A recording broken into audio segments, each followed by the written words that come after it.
Јас сум Кристина Атовска, добро утро и од мене време е за последната тема во денешниот утрински брифинг. Со мене во студиото е мојот колега новинар, но и член на Советот на Агенцијата за аудиовизуелни и медиумски услуги, Зоран Фидановски. Добро утро, добре дојдовте во студиото. Благодарам на поканата, добро денес.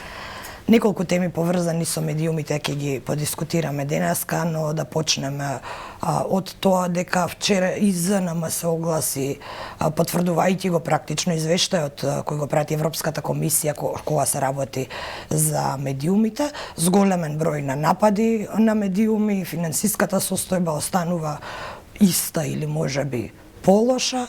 Што се случува? Дали е ова реална слика? Знаеме дека 2020 има 14 напади на новинари, од кои само еден има судска разрешница. За жал, бројките се тие што ги кажавте, има и дополнителни некои вербални закани кои што може да се подведат и под бројка на закани, така да тој број оди и над 20, Кристина. Во секој случај тоа се неповолни услови, може да се каже, за работа на новинарите. Значи, ако новинарите, нашите колеги работат во небезбедно обкружување, а овие напади горе-долу го потврдуваат тоа, и особено ако институциите на системот не реагираат промптно и ефикасно за да ги состечат од почеток во корен, за да не се тие понатака мултиплицираат, тогаш се наоѓаме во ситуација во која што можеби некој ќе стравува утре и понатака за својот живот, нели, како новинар, заради работата која што ја работи.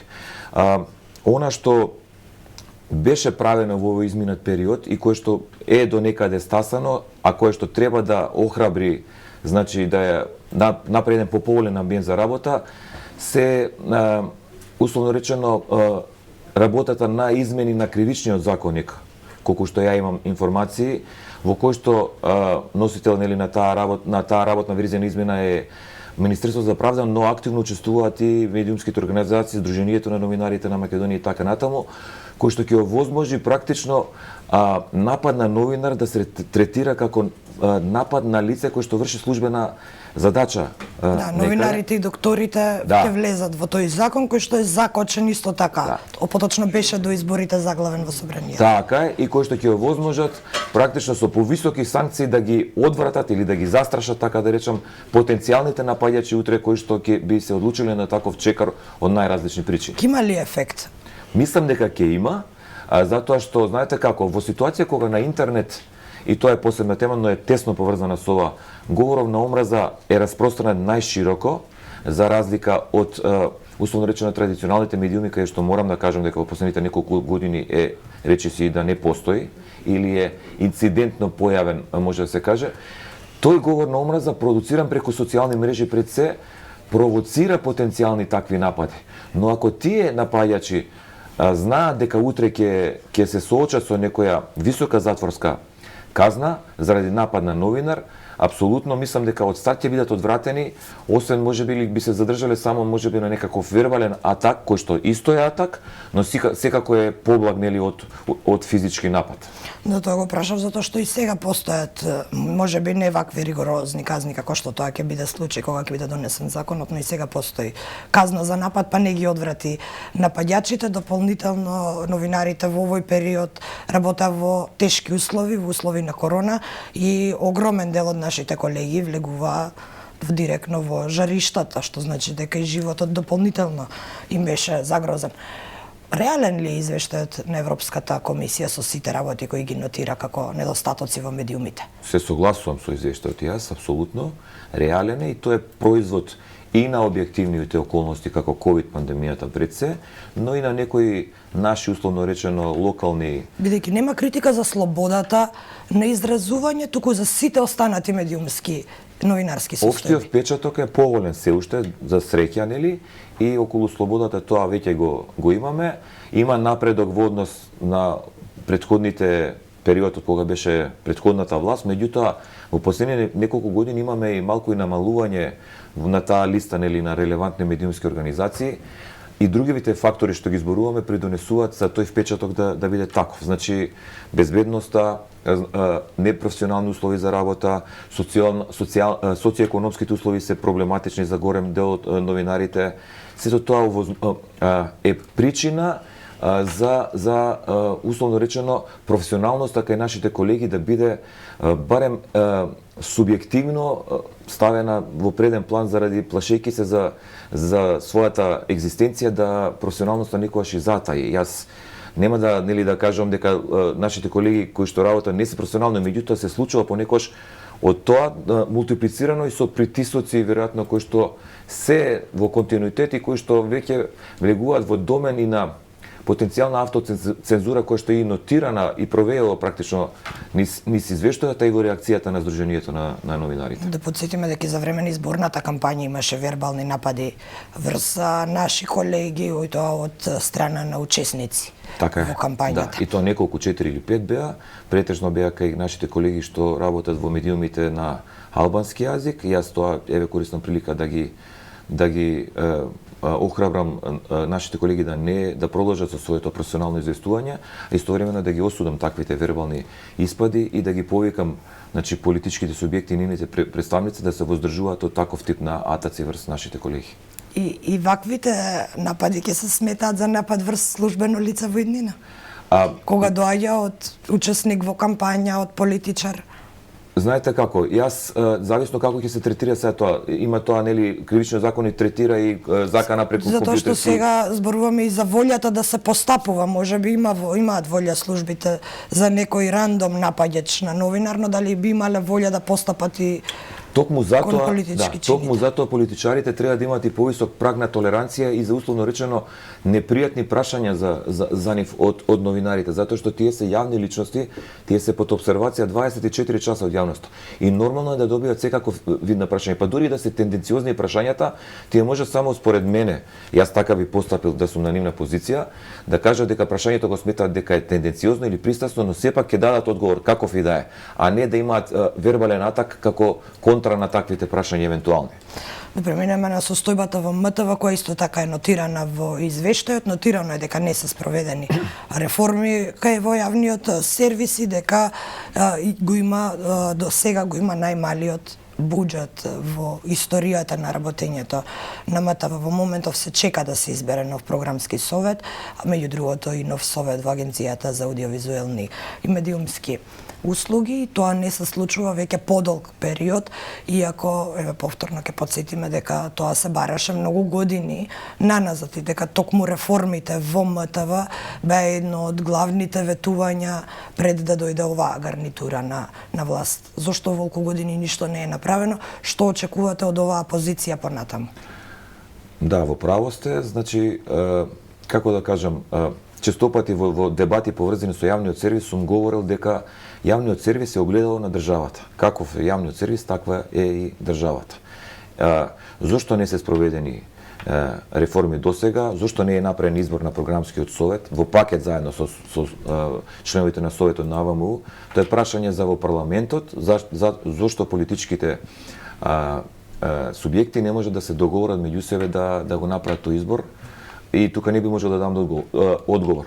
Мислам дека критериумите 80 гласа за потребни заради отпорност на политичко влијание на членовите и на програмскиот совет и на советот на АВМУ е добра поидомна основа и тоа возможува практично независност на тие и на регулаторот и на јавниот сервис кој што ќе им возможи да спроведат една програма за работа. Конкретно за јавниот сервис, фактите се тие.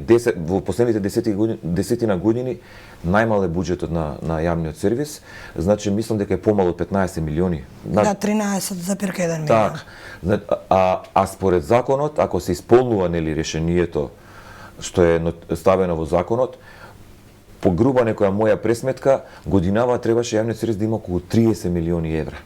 А при тоа ЗНМ постојано ја нотира потребата и од враќање на дописничката мрежа која ја изгуби. Да, тоа сакав да кажам. Со тие пари, значи, имаше можност и да се купи квалитетна програма и да се продуцира собствена квалитетна програма и да се направи освежување, односно промена на новинарскиот и креативниот кадар и да се засили дописничката мрежа до таму да го доликува на јавниот сервис. Знаете како, кога имате вие квалитетна дописничка мрежа, 20 на 25 дописници во некои поголеми градови, можеби двајца колеги кои што ќе работат на поширокиот регион, тие ќе наметнат стандард, условно речено, и за колегите од тие средини регионалните медиуми кои ќе ги бркаат локалните теми. И на тој начин се зголемува и медиумскиот плурализам, а се подобрува и демократскиот плурализам, кога медиумите имаш плурализам, кога имаше професионалност или надпревар меѓу медиумите за поквалитетни продуцирање, поквалитетни содржини, се зголемува апсолутно тој. И најважната работа, многу е нелогично во Скопје да сме неинформирани за тоа што се случува во другите градови.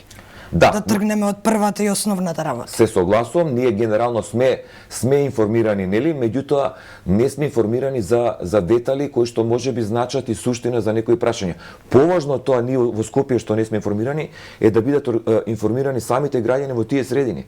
Не може во Битола луѓето да не бидат информирани за све што се случува во Битола, да речеме, збориме од објективни причини, или во Охрид, или во Струмица, или во Велес и така натаму. Или пак да речеме да се отиде во некое зафрлено село кој што стварно се соочува со екзистенцијални проблеми, транспортни, образовни за децата, здравствени, нели, и така натаму. Сето тоа е продукт на сите овие работи кои што ја даваат сликата воопшто за јавниот сервис. Дополнително што сакам да кажам е дека има обиди во последниве години да се освежи програмска содржина на јавниот сервис од тие специјализирани канали. Ја тоа го поздравувам, меѓутоа сепак е тоа недоволно затоа што немањето на можност на буџет доволен, немањето на заокружена реформа, нели, на избор на нов програмски совет, па на избор на ново раководство, кој што ќе овозможи тие специјализирани сервиси да се засилат, дали се тоа спортскиот канал, детски канал, филмски канал. Споменавте отпорност на политичко влијание. Можно ли е тоа да се случи на јавниот радиодифузер? Јас сум убеден, верувам во тоа дека ако се направи ваквиот избор прво на програмскиот совет, а програмскиот совет потоа ќе го бира и раководството на јавниот сервис, и ако тече како што треба, јас нема да не влегувам дали тие кандидати има некакви лични релации со некои од политичарите, но во начело, ако тоа се спроведе, мислам дека отпорноста од политичко влијание или од бизнис влијание ќе биде многу поголема колку што го имаме сега. Знаете, јавниот сервис до сега се третираше горе-долу во изминативе 3 децени како плен освоен на избори. И тоа е основната грешка во третирањето на јавниот сервис, и зашто ние сме на тоа дереже, споредбено и со некои од регионалните, не ќе да зборувам со европските јавни сервиси. Кога сме кај пленот, вчера колегата Васко Маглешов во Призма потсети на еден случај отворен од специјалното јавно обвинителство, тоа е случајот пропаганда, во кој меѓу останатите обвинети се и двајцата директори на МТВ. Тој е отворен во 2018, 21 сме сега.